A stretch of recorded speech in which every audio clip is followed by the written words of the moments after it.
طلع البدر علينا من ثنيات الوداع وجب الشكر علينا ما دعا لله داعي أيها المبعوث فينا جئت بالأمر المطاع. பிஸ்மில்லாஹிர் ரஹ்மானிர் ரஹீம். கண்ணியமிக்க முஃமினீன்களே, ஒரு மனிதனுடைய வாழ்க்கையில் விசாலமான ஹலாலான ஒரு ரிசுக்கை அல்லாஹ் தஆலா வழங்கியிருப்பது என்பது மகத்தான ஒரு பாக்கியம். ரிசுக்கை பற்றி குர்ஆன் ஷரீஃபில் அல்லாஹு தஆலா 100க்கும் மேற்பட்ட வசனங்களின் வழியாக சொல்லித் தருகிறார். ரிசுக் என்பது வெறும் உணவு மாத்திரம் அல்ல. உடைய பொருளாதாரம், குடியிருக்கும் வீடு, சம்பாதிக்கும் சம்பாத்தியம் எல்லாம் ரிசுக்கு உள்ளடங்கும். மனிதனுக்கு தேவைப்படக்கூடிய எல்லாம். அந்த ரிசுக்கை பற்றி அல்லாஹு தஆலா குர்ஆன் ஷரீஃபில் நமது உயிரினும் மேலான கண்மணி ரசூலுல்லாஹி ஸல்லல்லாஹு அலைஹி வஸல்லம் தங்களுடைய ஹதீஸ்களின் வாயிலாக சொல்லி தந்திருக்கிறார். உலகத்தில் உண்டான எல்லா படைப்புகளுக்கும் அல்லாஹ் ரிசுக்கை வைத்துத்தான் இருக்கிறார். ரிசுக்கை விட்டும் நாம் தப்ப முடியாது. எப்படி நம்ம எங்கே ஓடினாலும் மரணத்தின் பிடியில் சிக்குவோமோ அது மாதிரி எங்கே போனாலும் ரிசுக்கு நம்மளை தேடி வந்துடும். அதற்கு இமாம் ஷாஃபி ரஹ்மத்துல்லாஹி அலைஹி சொன்னார்கள், தவக்கல்து ஃபீ ரிஸ்கி அலல்லாஹி ஹாலிகி. என்னுடைய ரிசுக்கு விஷயத்தில் என்னை படைத்தவனான அல்லாஹ் மீது நான் தவக்குல் வைக்கிறேன். ஃபஅய்கன்து அன்னல்லாஹ லா ஷக்க ராஸிகி. அவன்தான் என்னுடைய ராஸிக். அவன்தான் எனக்கு எல்லா விதமான ரிசுக்கை அளிப்பவன் என்பதில் எந்த விதமான சந்தேகம் இல்லை. அதனால மனிதனுக்கு என்று நிர்ணயிக்கப்பட்ட, படைப்பினங்களுக்கு என்று நிர்ணயிக்கப்பட்ட ரிசுக்கு வந்து சேரும் என்பதில் சந்தேகம் இல்லை. ஆனால் அந்த ரிசுக்கை தேடுவதில் மனிதனுடைய அணுகுமுறைகளில் எப்படியெல்லாம் இருக்கிறது, எப்படி பாவங்களிலெல்லாம் கொண்டு சேர்த்து விடுகிறது என்பதை பற்றியும் ஆய்ந்த ஹதீஸ்களில் சொல்லப்பட்டிருக்கிறது. ஸல்லல்லாஹு சொன்னாங்க, ஏத்தி என்ன அலன்னாசி ஜமானுன், என்னுடைய உம்மத்தின் மீது, பொதுவாக சமுதாயத்தின் மீது மக்கள் இப்படி ஒரு காலம் வரும். லா யுபாலில் மர்உ பிமா அஹத், அவன் எதிலிருந்து எடுக்கிறான் என்பதை பற்றி பொருட்படுத்த மாட்டான். அமினல் ஹலாலி அமினல் ஹராம், ஹலாலா ஹராமா, அதை பற்றி பொருட்படுத்தவே மாட்டான். எப்படி விற்றாலும் காசு தானே. நாய் விற்ற காசு குறைக்குதா, வேப்பங்காய் விற்ற காசு கசக்குதா, சீனி விற்ற காசு இனிக்குதான்னு சொல்றாங்க இல்லையா. எப்படி இருந்தாலும் பணம் தானே என்று நினைக்கக்கூடிய ஒரு காலம் வந்துவிடும் என்று அல்லாஹ்வுடைய ரசூல் அவர்கள் அமினல் ஹலாலி அமினல் ஹராம், ஹலாலா பொருட்படுத்த மாட்டான், ஹராமா, அப்படி ஒரு காலம் வரும் என்று சொன்னார். நாம் வாழக்கூடிய காலம் அப்படி காலமோ என்று நினைக்க தோன்றுகிறது. அதனால ரிசுக்குத்தான் மனிதனுடைய வாழ்க்கையில எல்லா விதமான உடல் மன நல மாற்றங்களுக்கு அடிப்படை. உடல் ரீதியான மாற்றங்களுக்கும் சரி, மனோரீதியான மாற்றங்களுக்கும். ஒரு அமல் அல்லாஹ்விடத்தில் கபூலியத்தை பெற வேண்டும் என்று சொன்னால் ஹலாலான ரிசுக்கு தேவை என்பதை குர்ஆன் ஷரீஃப் நமக்கு வலியுறுத்தி சொல்லி காண்பிக்கிறார். எனவே அந்த விசாலமான ஹலாலான ரிசுக், அல்லாஹ் ரிசுக்கு பொறுப்பேற்று இருக்கிறான். ஆனாலும் சில சுன்னத்துகளை வச்சிருக்கிறான், சில நடைமுறைகளை வைத்திருக்கிறான்.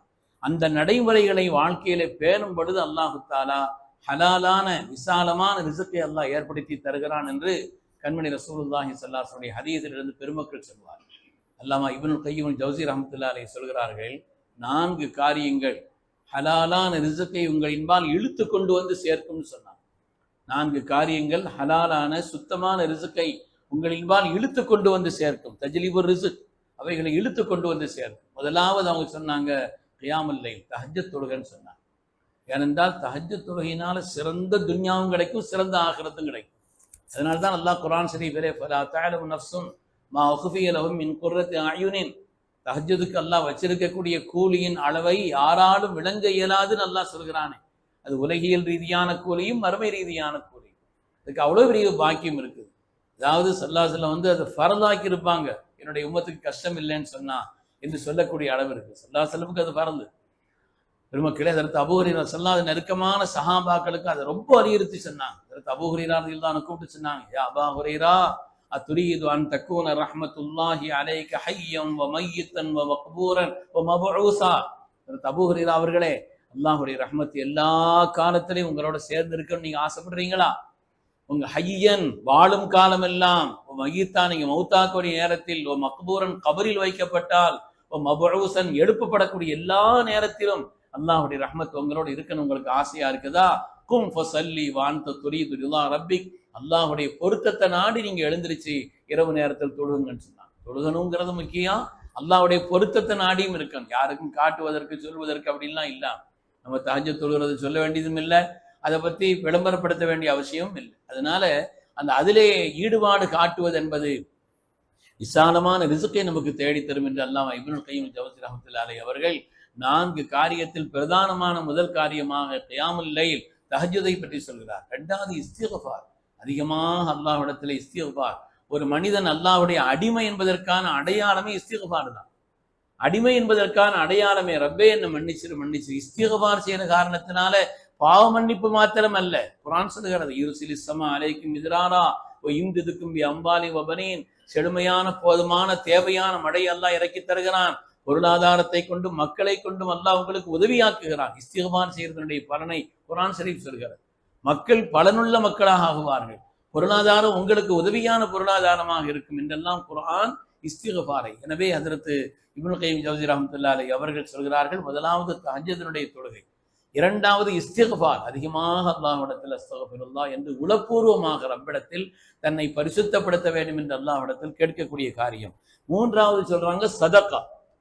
சதக்கா செலவழிச்சா குறையோடு செய்யும். நம்ம வர்றதுக்குண்டான வருமானத்தில பார்க்குறோம், செலவழிக்கிற மாதிரின்னா ஸல்லல்லாஹு சொன்னாங்க அது ஒரு விதை நெல். அது ஸல்லல்லாஹு மா நகஸமாலும் மின் சதக்கா, சதக்காவினால பொருளாதாரம் குறையாது. குர்ஆன் சொல்கிறது ஒயிர்பி சதக்காத், சதக்காத் உங்களுடைய பொருளாதாரத்தை வளர்ச்சி அடைய செய்யும். குர்ஆன் சொல்கிறது ஒயிர்பி சதக்கா, சதக்காத்துகள் இருக்கிறதே உங்களுடைய பொருளாதாரத்தை வளர்ச்சி அடைய செய்யும் என்று குர்ஆன் ஷரீஃபில் அல்லாஹ் தஆலா சொல்லி காண்பிக்கிறார். அது ஒரு விதை நெல் மாதிரின்னு சொல்றாங்க. நெல் விதை போடுறோம்னு சொன்னா அது அந்த விதை நெல் எத்தனை ஆயிரக்கணக்கான நெற்களை, லட்சக்கணக்கான நெற்களை உருவாக்குகிறது. அது மாதிரி நமக்கு செய்யக்கூடிய சதக்கா அல்லாஹுக்காக அவனுடைய திருப்தியை நாடி செய்யக்கூடிய சதக்காக்கள் இருக்கிறதே அவனுடைய பொருளாதாரத்தை வளப்படுத்தும், ஹலாலான ரிசுக்கை விசாலமாக்கி தரும் என்று இப்னுல் கய்யிம் ஜௌஸி ரஹ்மத்துல்லாஹி சொல்றாங்க. 4வது அவங்க சொல்றாங்க, ஆரம்ப பகலுடைய தொடக்கத்திலையும் முடிவிலையும், பகல் தொடங்குறதுக்கு நேரம் அந்த நேரத்திலேயும் முடிவிலையும் அல்லாஹ்வை அதிகமாக திக்ர் செய்யும். வஸப்பிஹ் பிஹம்தி ரப்பிக கபல துலூஇ ஷம்ஸி வ கபல குரூபிஹா, சூரியன் உதயமாகுவதற்கு முன்னாலும் மறைவதற்கு முன்னாலும் அந்த நேரங்களில் குறிப்பா அல்லாஹ் அதிகமாக திக்ர் செய்யும். எல்லா காலங்களும் திக்ர் செய்யணும்னு சொன்னாலும் கூட இந்த நேரங்களில் திக்ர் செய்வது ஹலாலான விசாலமான ரிசுக்கை உனக்கு இழுத்து கொண்டு வந்து சேர்க்கும் என்று ஹஜ்ரத் இப்னுல் கய்யிம் ஜௌஸி ரஹ்மத்துல்லாஹி அலைஹி தங்களுடைய ஜாதுல் மஆதிலே சொல்லி காண்பிப்பார். அதனால தஹஜ்ஜுடைய தொழுகை, அது மாதிரி ஒரு மனிதனுடைய அதிகமான இஸ்திக்ஃபார், அவன் செய்யக்கூடிய சதக்காக்கள், அவன் காலை மாலையிலே செய்யக்கூடிய இந்த திக்ர்கள் இருக்கிறதே ரிசுக்கை விசாலமாக்கி ஹலாலான ரிசுக்கை அவனுக்கு கொண்டு வந்து சேர்க்கும் என்று சொல்கிறார். அல்லாஹ் தஆலா நம்முடைய வாழ்க்கையில விசாலமான ரிசுக்கை தந்தருள்வானா, ஹலாலான ரிசுக்கை அல்லாஹ் தந்தருள்வானா, அவன் கொடுத்ததிலிருந்து பிறருக்கு முஹப்பத்தோடு கொடுப்பதற்கும் அல்லாஹ் நமக்கு நசீபை தந்தருள்வானா, கைரான தீனையும் கைரான துன்யாவையும் கைரான ஆக்கிரத்தையும் அல்லாஹ் நசீபாக்கி அருள்வானாக. ஆமீன் ஆமீன் யா ரப்பல் ஆலமீன். வ ஆகிரு தஅவானா அனில் ஹம்துலில்லாஹி ரப்பில் ஆலமீன்.